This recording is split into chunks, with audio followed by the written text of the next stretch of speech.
Hello again, everyone. Welcome to another exciting episode of The Legend of Zelda: A Link to the Past. I am your host, Crimson Cavalier. In our last episode, we defeated the monsters in the second dungeon, collected the second pendant, collected the power gloves, Zora's flippers, the magic boomerang, the upgraded shield, and the magic mirror. Made our way up to Death Mountain, and we are now on the steps of the third and final dungeon, the Tower of Hera.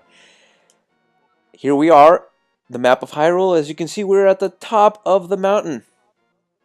One last pendant. So, let's not delay. Head straight into the temple.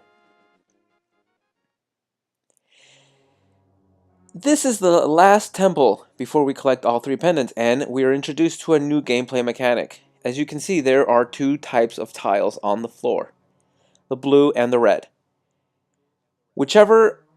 There are also these orbs. Whichever color the orbs are is what color tile is going to be sunken into the floor.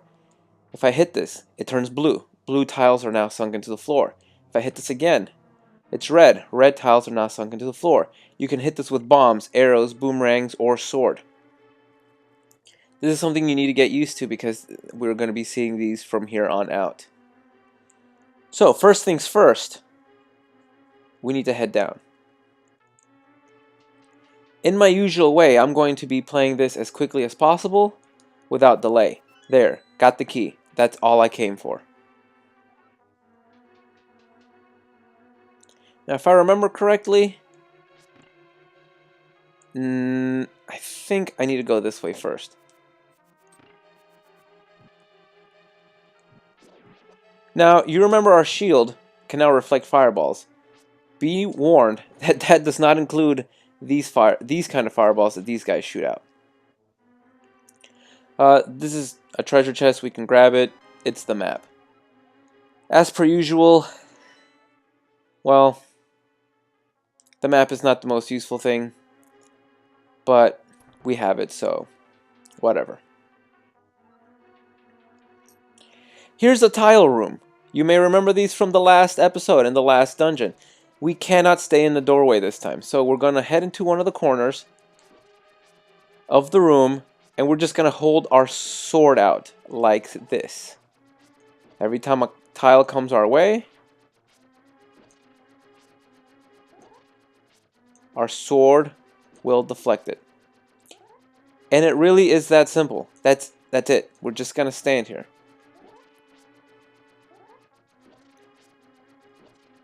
Now, like I said before, you can avoid these. You can't just walk around the room and avoid them, but really, whatever. You know? Now, these little guys, they may not seem that bad, but they do quite a lot of damage, contact damage, if you touch them, so it's best to avoid them. You can also not freeze them with your boomerang, so. Quickly, we're going to open that up. Now, here we have some Stalfos with red heads. These guys, when they dodge your sword attack, will throw a bone at you. So, it's best to just avoid sword swings at all, if possible. We're going to light these, make this treasure chest appear, and now we have the big key. And we can move on. As quickly as possible, I want to re-engage, if I can, this, so we can leave. Make the red tiles down again. So we can exit out. While here, we can do this. Make the red tiles up. We are now going to encounter one of my least favorite enemies in the entire game. I don't know what these are called. Bouncy, jellyfish-looking things. Every time you hit them with your sword, you will bounce off of them. So that's extremely annoying. You can bounce yourself into the holes. You can also bounce them into them. So that's kind of nice. Speaking of holes in the ground, another new gameplay mechanic. those star tiles are actually, you can actually change the holes in the ground. So that's kind of nice. If you time it just right, you can actually make these guys fall into the holes. But, whatever.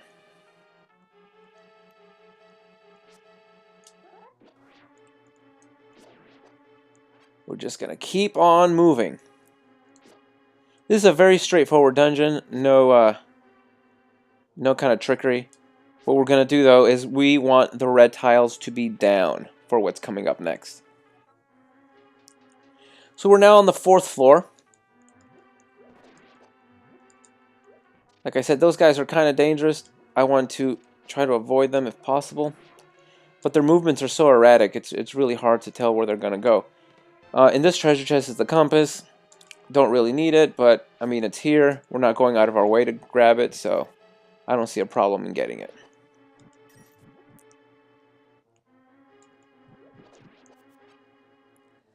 Now over here you will see the big treasure chest. You see that there are holes preventing us from getting there. How are we going to get to it? Well, another new gameplay mechanic. You can fall from the floor above and land in the room below you. So, we're going to do that very soon. And don't worry, if you knock the enemies into the hole, they will not follow you down. I'm getting my butt kicked here, but that's okay. As per usual, we have red and blue enemies. The red ones are way tougher.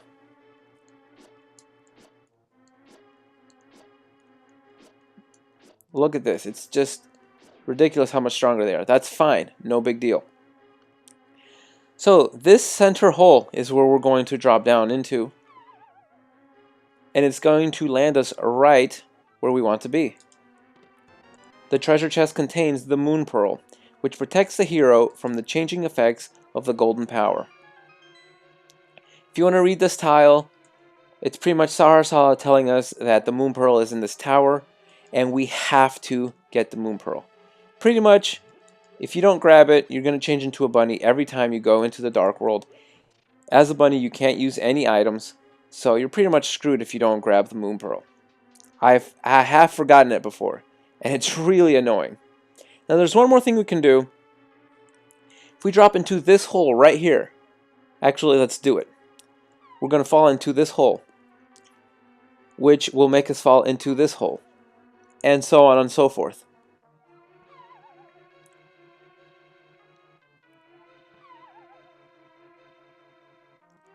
Until we reach this room, where there are fairies.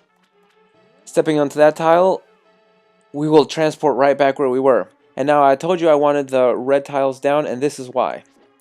There are many pots here, and they all contain a heart. Be warned, once you use a pot and take the heart underneath the pot, that heart will be gone. You cannot get that heart back. So I will save these in case I need them for the boss battle ahead. However, the fairies that we got from dropping down 5 floors, those will always be there. Now this may be the most annoying enemy in the game. As you can see, it's a larger version of the smaller worm-looking things that we had been fighting. The difference, of course, is that, well, this guy can only be harmed by attacking him in the leg, in the tail. The problem is that if you hit him on the head or in the body, your sword will bounce off, and you will bounce off him, making you bounce across the stage. If you fall off, any damage you have caused him will be reset. You could be one hit from killing him. In fact, it's happened to me before, where with my killing blow, I bounce off him and fall down, and he comes back to life, and it's pretty much like I didn't hurt him at all. If he touches you, you will be sent flying across the room. Just so you know. With each hit, he gets faster and faster. And when he's about to die, you will be able to noticeably tell that he is a lot faster than he was before. As you can see, I missed. I swung my sword. Did you see how far I went? Completely threw me across the room. This makes this boss probably the most annoying. Not the hardest, but the most annoying boss in the game. Don't let him touch you. You will fall off. And that is why I have been saving those pots in the floor below. Like I said, this boss is not hard. You just have to be patient and wait for the right time to hit. And avoid him at all costs. Avoid him if you can, like the plague. So, I just want him to come around this way. But I don't trust him. I don't want him to touch me. Ugh.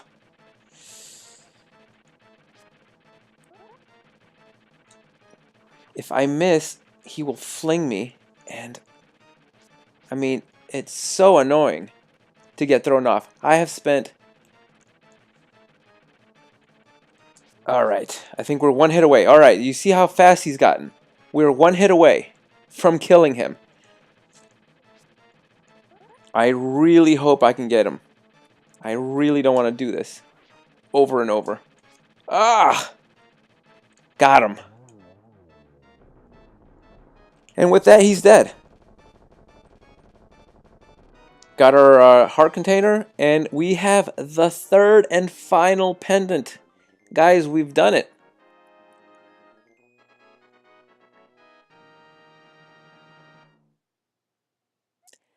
You have won the pendant of wisdom. With this, you have collected all 3 pendants. Go now to the Lost Woods and claim the Master Sword. That is exactly what we're going to do right now. So, we're going to go ahead, jump down. Later on, when we have different items and stuff, we're going to travel all through the cavern system here. There are many items up here. Piece of heart, all kinds of stuff. But for now, we're only going to go in here. And we're going to leave. We no longer have any business on the mountain for right now. On to one of my favorite parts of any Zelda game. Collecting the Master Sword from the Lost Woods. Now, they're called the Lost Woods for a reason. You can easily get lost in there. I'm going to take you through the fastest and quickest way. Now, if you talk to this guy, he'll tell you a mysterious fog has descended over the woods. Now listen to this music.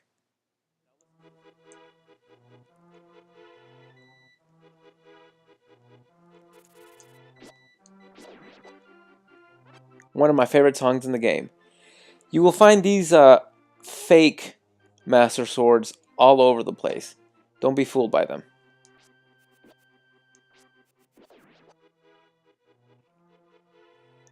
One thing we do want to do is cut down this middle bush. Fall into the hole.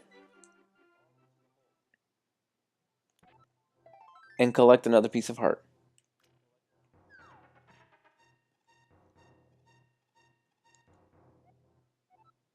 Hey kid, this is a secret hideout for a gang of thieves. Don't enter without permission. By the way, I heard that one of our ex-members is staying at the entrance to the desert.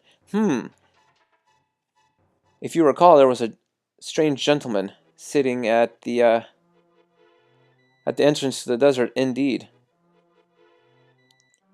Making our way forward, we encounter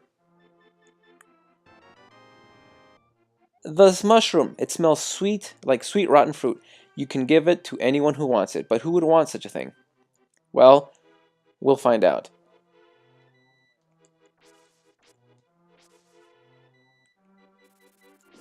Take care of this crow. Of course, he dropped arrows. We can grab with our boomerang. And here we go.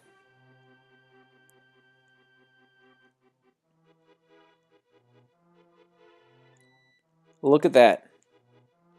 As we read the inscription, it's in gibberish, aka Hylian. But what we can do is translate it with the Book of Medora.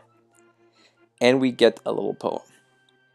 The hero's triumph on Cataclysm's eve wins 3 symbols of virtue.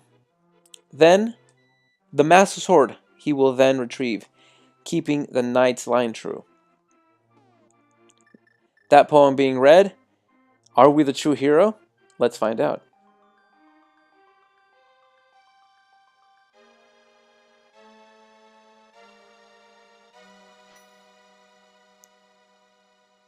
And that is the Master Sword.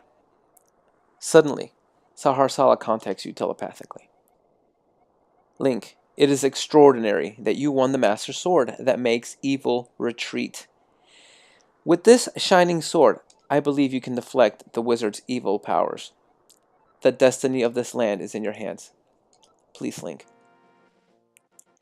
The fog has been lifted. The forest is now happy again.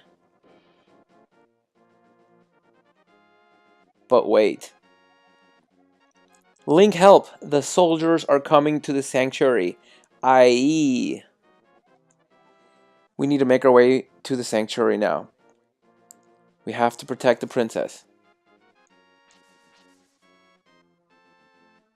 Another mushroom, in case you didn't collect it the first time. You'll notice this sword has a tiny bit further reach and glows magic when you swing. Enemies that took 2 swings to kill now take 1.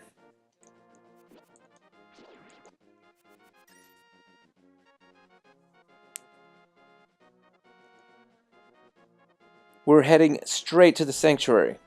Because yes, the princess has been abducted. Oh, bees, that is not what I meant to do. I thought that was a heart tree. Indeed, it is not. Let's get out of here. I think this is the one with hearts.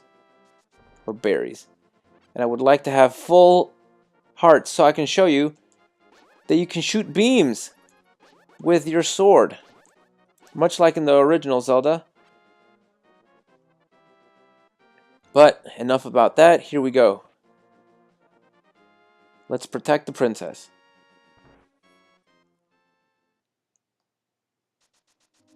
Oh no.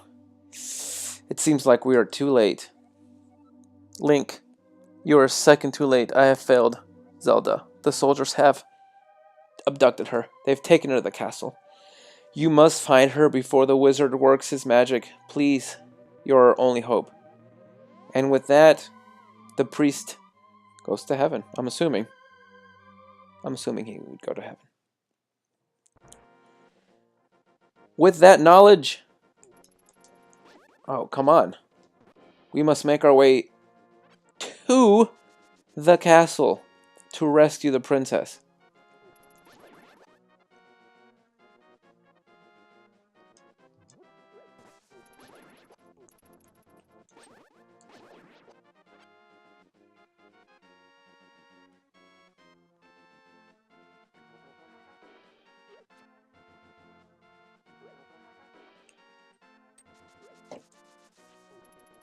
Catch me if you can.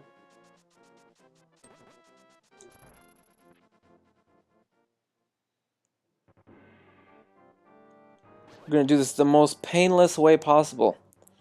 Going the same way we came in the first time we ever walked into this temple. But armed with a lot more hearts and a lot more items. And a much more powerful sword. We'll make our way out to the balcony level. And here we go. If at any time you tried to break this barrier open with your original sword, you would have gotten electrocuted and lost life. Now, however, we can break it with a swing of the Master Sword. This, however, will conclude this episode of The Legend of Zelda: A Link to the Past.